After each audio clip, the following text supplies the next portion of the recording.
Hola a todos, de nueva cuenta, saludando, esperando que te encuentres bien y que estés realizando tus tareas. Recuerda que ya todo esto es a partir de tu evaluación para el primer trimestre y no hagas desidia en si las haces o no. Al final de cuentas es aprendizaje a la distancia, pero hay que hacer un esfuerzo todos. Continuando con el tema que vimos en el video pasado, que era Latinoamérica e Hispanoamérica, recuerdas que te conté un poco sobre la conquista de México y las consecuencias de la misma. En otro video leímos El hombre que aprendió a ladrar de Mario Benedetti, hicimos unas preguntas. Esto de manera introductoria para que te vayas familiarizando o recordando qué es el texto narrativo. El tema de este video es texto narrativo, entonces ahí escribe por favor texto narrativo, semana 6 y seguimos en el mismo proyecto que es lectura de narraciones de diversos subgéneros. ¿Recuerdas lo que te había explicado en el video de bienvenida? Eso vamos a hacer, texto narrativo, semana 6, lectura de narraciones de diversos subgéneros. Vamos a empezar. Hispanoamérica, como habrás revisado, es el lugar o las áreas y países donde se habla español. Es el idioma oficial, por eso es Hispanoamérica.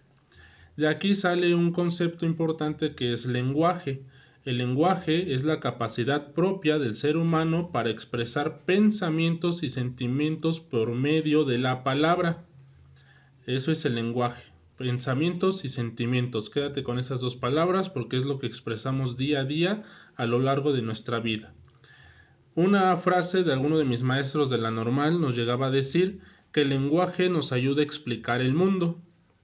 Y es verdad, porque el ser humano a lo largo de la historia ha tenido la necesidad de nombrar los objetos. Un árbol, una silla, todo lo que nos rodea tiene un nombre. Y esto para explicarnos su función y explicar el por qué está ahí. Pasamos a la que sigue. Bien, en la evolución del hombre, primero fue escuchar. Escuchó lo que está en su entorno, los sonidos de los animales, de la naturaleza. Esto fue cuando el hombre pues no era hombre todavía. Posteriormente aprendió a hablar o a emitir sonidos o balbucidos o empezó a balbucear. Empezó a imitar los sonidos de la naturaleza y de los animales. Posteriormente empezó a escribir, a hacer estos trazos, dibujos jeroglíficos en las cuevas para advertir principalmente dónde había amenazas y si había comida. Para la gente que viniera atrás de ellos, ahí decía aquí hay agua o aquí hay comida o peligro con pequeños dibujos. Y posteriormente empezó a leer, a interpretar esos dibujos que hacían los demás. Aquí hay una pequeña lámina que son las 4 habilidades que tenemos que desarrollar o vamos desarrollando a lo largo de nuestra vida. Son habilidades lingüísticas. Tenemos el hablar, el escuchar, leer y escribir. Las activas es escuchar y leer porque constantemente estamos haciendo estos ejercicios y las pasivas es hablar y escribir porque aunque digamos que hablemos todos el español tenemos que aprender las reglas de nuestro idioma. Entonces tenemos de manera oral escuchar y hablar y de manera escrita leer y escribir. Primeramente nació de manera oral y posteriormente el ser humano vio esa necesidad de lo que yo estoy diciendo plasmarlo en papel. De ahí nacen la ortografía y la gramática para poder darle regla a lo que yo estoy diciendo y no solamente a la hora que yo lea esté todo de corrido, sin acentos, sin signos de puntuación. Entonces esas son 4: escuchar, leer, hablar y escribir. Pasamos a la que sigue. Aquí vamos a hacer un paréntesis. Recuerdas que te dejé investigar qué es el arte. Bien, el ser humano tiene una enorme necesidad de expresar lo que sientes. Recuerdas que te había hablado del lenguaje, que expresamos pensamientos y sentimientos de manera escrita. Te voy a dar la definición de arte. Es la manifestación mediante la cual se interpreta lo real o se plasma lo imaginado con diferentes recursos. Aquí hay imágenes donde nos hablan de las bellas artes y es una manifestación que el ser humano ha ido interpretando lo que lo rodea, le da una interpretación y lo transforma para dar una expresión, y también lo que imagina lo puede llegar a plasmar, o sea, lo trae a la realidad. Ese es el arte por un lado. ¿Y a dónde vamos a llegar con todo esto? A lo siguiente. Primero te menciono las 7 bellas artes: escultura, pintura, danza, arquitectura, literatura, música y cine. No olvides la definición del lenguaje, que es expresar pensamientos y sentimientos. Aquí empata la literatura, que es un conjunto de producciones literarias de una nación o un género. La literatura es una de las bellas artes porque expresa pensamientos y sentimientos de las personas en un momento, en un lugar y en un tiempo. Aquí verás la ilustración de un libro que está bastante llamativa. Entonces a eso vamos. Ya tenemos lo que es lenguaje, que lo expreso, mis pensamientos y sentimientos puede ser de manera oral o escrita. Tenemos las bellas artes, que es una forma más amable y más linda de mencionar las cosas. Posteriormente vamos a pasar a lo que sigue. El texto narrativo, aquí ya va a ir aterrizando todo lo que ya te estoy mencionando: el lenguaje, el arte y la literatura. Recuerda esos 3 puntos. ¿Qué es el texto narrativo? Es una forma de expresión, cuenta hechos o historias, algo que haya sucedido en algún momento. Sus personajes pueden ser humanos, animales o cosas u otro ser. ¿A qué se refiere con otro ser? No sé, un extraterrestre, un planeta, algo que no está en nuestro entorno. Pero principalmente son humanos, animales o cosas. Estos pueden ser reales o literarios, reales que hayan existido o literarios que se hayan inventado. Presentan sucesos reales o fantásticos en un tiempo y espacio. Reales que hayan basados, por ejemplo, el diario de Ana Frank, que ocurrió. Los hornos de Hitler también es algo que, un registro histórico en el cual nos narran sucesos que ocurrieron. Y fantásticos que son simplemente inventados. Por ejemplo, Frankenstein es una novela la cual nos habla de un científico que crea vida a partir de restos humanos. Y todo esto ocurre en un tiempo y en un espacio. Bien, los tipos de cuentos que hay en el texto narrativo, los tipos de textos, son cuentos, fábulas, leyendas, mitos y novelas. Los cuentos tienen pocos personajes, la historia es breve. Las fábulas también es una historia breve, pero aquí los personajes son animales principalmente y al final nos dan un aprendizaje. Las leyendas es una creación popular a partir de algo sucedido y va pasando de generación en generación. Los mitos explica algo pero mediante una forma fantástica. Y las novelas son más o menos como los cuentos, pero es más extenso, la historia dura más y hay más personajes. Esos son los 5 principales. Esto ya lo habíamos visto, solamente es para repasar. De aquí tenemos el narrador. Hay 3 tipos de narradores: protagonista, testigo y omnisciente.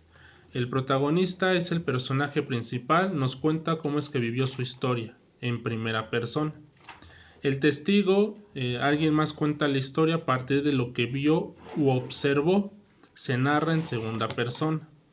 Y el omnisciente, aquí el narrador sabe todo lo que va a pasar, los pensamientos y las acciones, se narra en tercera persona. Las personas gramaticales son yo, tú, él, las 3 primeras, nosotros, ustedes, ellos, las 3 personas del plural. Te pongo un ejemplo. Imaginemos que estamos en un partido de fútbol. Si tuviéramos que nombrar a toda la gente que está ahí, el narrador protagonista sería un futbolista, porque nos está narrando cómo vivió él el partido dentro de la cancha. El testigo serían el público, porque ellos van a decir cómo vieron ese partido, cómo vieron al jugador. Y el omnisciente es aquella persona que sabe todo de la historia. En este caso sería el comentarista o el narrador de fútbol, porque sabe datos del futbolista, sabe casos del equipo, etcétera, etcétera.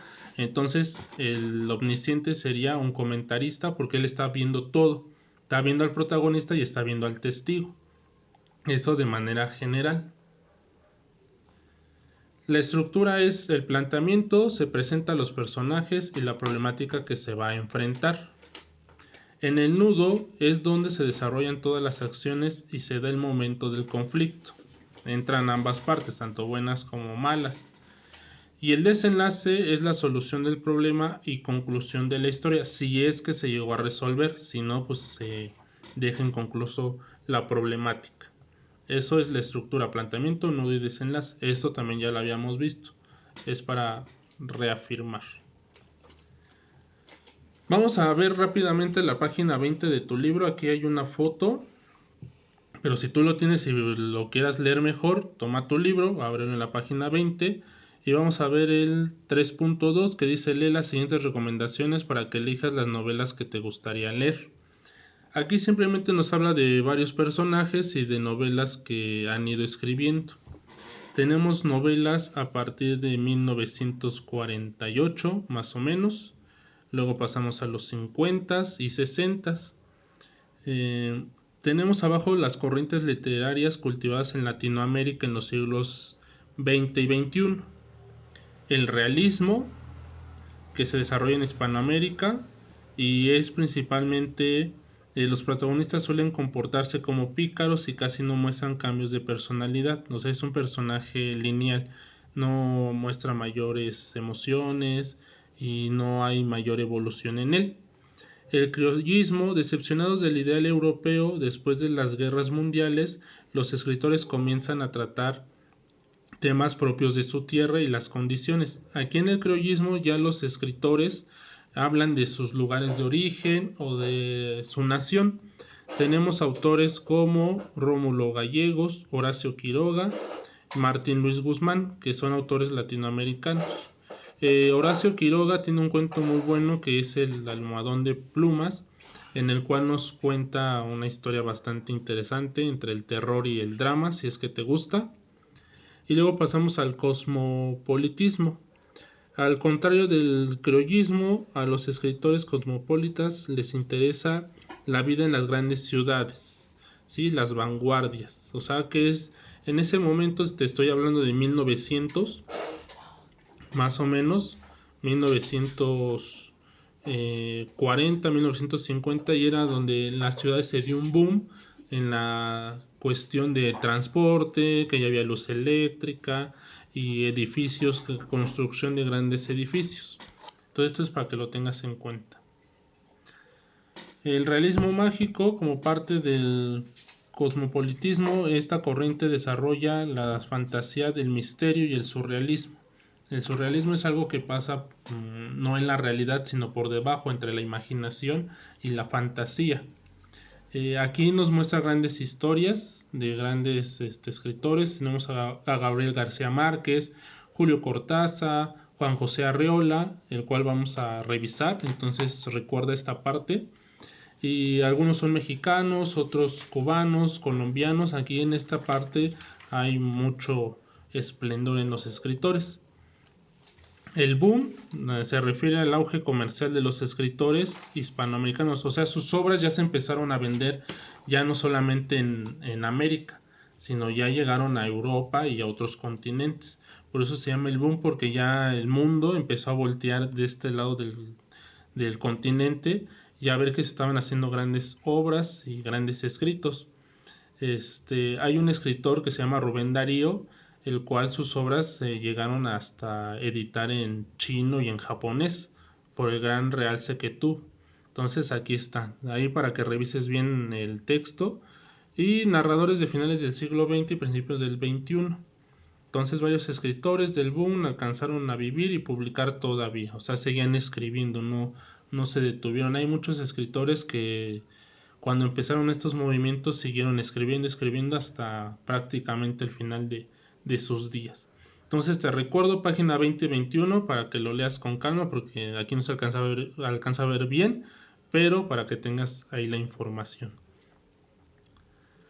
Vamos a ver un video que son los subgéneros literarios para que queden un poquito más claros. Igual estos ya los habíamos visto en un proyecto del ciclo anterior y sí lo vimos en clases. Entonces pones atención, por favor.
Hasta ahí. Ese es un pequeño video para que tengas en cuenta los subgéneros literarios. Entonces, antes de pasar a la actividad, recapitulemos. Definimos qué es lenguaje, qué es la capacidad de expresar pensamientos y sentimientos, eso de manera natural. Posteriormente el ser humano tuvo que expresar de otra manera y encontró el arte, y de aquí del arte sale la literatura, la cual son producciones literarias y expresamos lo que sentimos o lo que vivimos de manera escrita. Y dentro de la literatura podemos formalizarlo como el texto narrativo, que es lo que ya te expliqué, y los elementos que vamos a ir revisando. Ahora pasemos a la actividad de la semana. Van a ser 3. La primera, de tu libro de español de segundo año, lee la historia de la página 23 a la 27. Está corta, está breve. ¿Recuerdas que te mencioné a Gabriel García Márquez? Vamos a leer esta pequeña historia, que es El amor en los tiempos del cólera. Es algo similar a lo que estamos viviendo ahorita, no una pandemia mundial, pero sí es una enfermedad que azotó a Colombia, y cómo el amor siguió a pesar de la enfermedad. Al final, en la página 27 viene un rompecabezas y lo vas a completar. Está muy sencillo. Debes de anotar ahí unas 3-4 palabritas nada más. Le vas a tomar foto y la vas a enviar. Recuerda, página 27.